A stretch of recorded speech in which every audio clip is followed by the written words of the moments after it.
Geometry Dash coins, fun extra challenges to add a little bit of extra personality to a level. But what if the limits on how to obtain these were pushed? I'm not talking about a physical difficulty limit like beating Extreme Demon. I'm talking about brain-busting, randomly generated puzzles to mentally torture all players who seek to collect them. My goal with this video is to explain my process for creating 2 minigame puzzle coins, from the base idea and prototypes, to the triggers that make them work, to the considerations and lessons learned from the 100+ hours I spent on them. I hope you enjoy. The first aspect of the coins that sets them apart from others is the prominent use of RNG, or random number generator. This allows the solution to the coins to be different every time, requiring the player to solve a puzzle rather than memorize a set solution or practice gameplay for muscle memory. There isn't an easy way to get pure random numbers in Geometry Dash, so like most people who use RNG in the game, I settled for pseudo-random numbers. These numbers are generated by the way a player clicks throughout the level. There are actually many ways to get these random numbers, and throughout a lot of my minigames I've used a wide variety of methods, such as the spinning wheel that checks for collision when the player clicks, this frame counter which increases a looping number every frame, and this weird click counter thing I tried. Let's start with the method used in Doomsday. Here you can see 6 individual frame counters. These are activated when the level starts by having the blocks collide with one another. Upon doing so, there's a loop where every frame the collision block is toggled on and off, allowing a pickup trigger activated by a collision trigger to increase a value every single frame. Here you can see the RNG values cycling super fast. Now, in order to stop these at some random point, I decided to use player ship movement rather than a timed click. When the player flies into these diagonal touch-triggered blocks, it moves the collisions away from the frame counter, stopping the count. This outputs one of the 6 random numbers, and it happens multiple times throughout the level.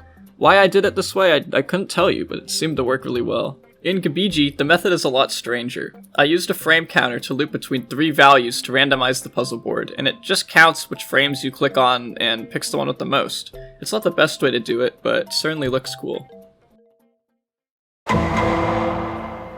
Ah yes, the Gabiji coin, the one that got daily and was played by hundreds of thousands of people. This coin came from an old minigame I made years ago called Reactor. It's actually uploaded to my account and you can play it right now. This minigame was about spinning a puzzle by tapping on the left or right of the screen to spin, and getting a ball to the end goal with obstacles in the way. But for this to work as a coin in a level, there were 2 things for me to consider. Firstly, the input method. 2-player mode is not a great idea for a 6-star level. It also would make it really hard to have gameplay in the part with the puzzle. With that in mind, I decided to use the way of sliding on blocks to be able to rotate the puzzle. When you slide on either the top or bottom, the puzzle rotates in the direction you slid. This added a bit of difficulty to the level, and allowed the part to be super cool since it looks exactly the same as the level normally does. Secondly, the puzzle had to be random. In order to add a random element, I made multiple boards and also made the end goal invisible. This required players to find out where the end goal is, as well as figuring out a unique path to the goal every single time. With these solutions in place, here's how the coin was built and how it works behind the scenes. Remember the weird RNG thing from earlier? This one? This selects the board and the randomized end goal. If you actually look above the level, you can see all the boards as well as all the possible solutions. This level simply checks what number was generated and then picks both accordingly. But how can we display the information to the player so they know where to go? For this, I used pulse triggers on Air Deco to give a set of coordinates. All the possible pulse triggers are actually already in the level, and only one line of them runs. Next to it is the end goal positions coordinates in text, but this isn't actually seen in the level, this was just used for debugging. With these pulse triggers, you can count which air deco is changed to white to get the coordinates. On screen right now, I have a guide created by a user named Dismeaner, and it's really helpful for understanding how to count them properly and how the coordinates appear. Here are the triggers for actually spinning the puzzle in the background, most of which control activated collision blocks or the board's rotational position and cooldown.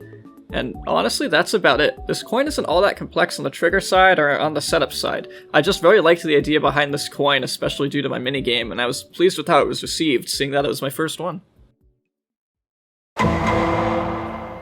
Where did the idea for this coin come from? Well, a few months ago, before I built this coin, I had watched a video on the Doomsday algorithm by Numberphile. I'll leave a link to it in the description. In short, it is a mathematical algorithm that can be used to determine the day of the week that any date falls on. As a personal challenge, I decided to try to make it in Geometry Dash in fall of 2022.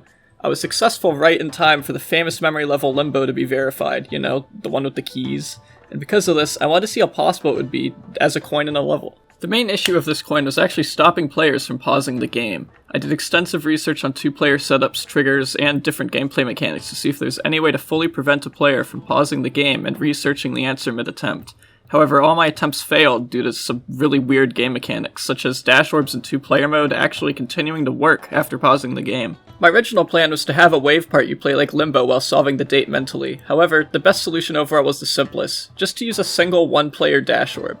This meant that pausing the game kills you as the orb stops being used, and the player can just mentally focus on the date.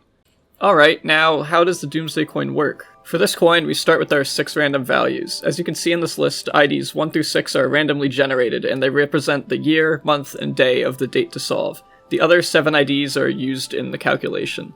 The triggers for this coin were laid out in order in 7 separate steps, and are located above the dash orb for the coin. It would have easily been possible to spawn these with spawn triggers, but for simplicity, and just to make it easy to lay out, I decided to have all the triggers execute in order while you were holding the orb. This actually allows it to look really cool with debug numbers on screen, as you can actually watch the triggers solve the date as you fly by. Before starting any of the steps, the numbers are checked for validity and are put into the right format. For step 1, a set value is picked for the century. This is done by simply checking what century was selected and adding the value with the pickup trigger. In step 2, triggers are used to divide the 100-year period by 12 until there is a remainder. For example, if the year was 1830, the 18 is ignored and the value of 30 is used. This has 12 subtracted from it multiple times, resulting in 18 and then 6. The triggers in this case would then add 2 to the output, because that's how many times 12 went into the number, and 6 for the remainder value. For step 3, this remainder value is set based on the previous step, by simply checking what the value is and running the corresponding pickup trigger. Step 4 takes the remainder and divides it by 4, and adds the output to the output.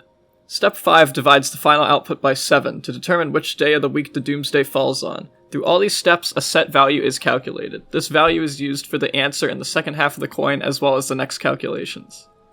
In step 6, the nearest Doomsday day is selected. A Doomsday day is a day that we know Doomsday falls on. An example of this would be Pi Day or March 14th, as well as Halloween, October 31st. These days will always fall on the same day of the week every year.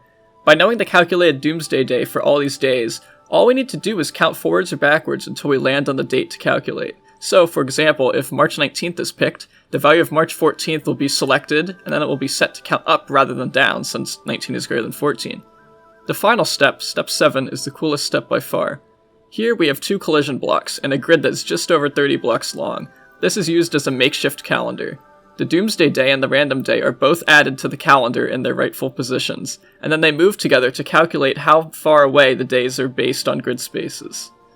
Once this is known, it's as simple as converting the number output, which is a number 0 to 6, into a day, Sunday to Saturday. I know that was all pretty confusing, and without knowledge about how the algorithm works, the numbers used and steps used won't make any sense, but I figured I would talk about it in depth and show off the complexity of creating a coin like this. I also spent a long time on it, and I wanted to show it off. Anyways, after all that's done, we know the solution for the Doomsday and the day of the week. It's as simple as having the player use a spider to pick which day they want for their answer. If the values match up, then the coin is acquired. Overall, the Doomsday Coin was really fun to make, test, and play. Learning the algorithm isn't too hard, and the algorithm being implemented into GD is just really cool to see, as it doesn't seem like something that would be possible at first glance. Alright, with that, I don't have anything else. Okay, that's it. Yeah, bye.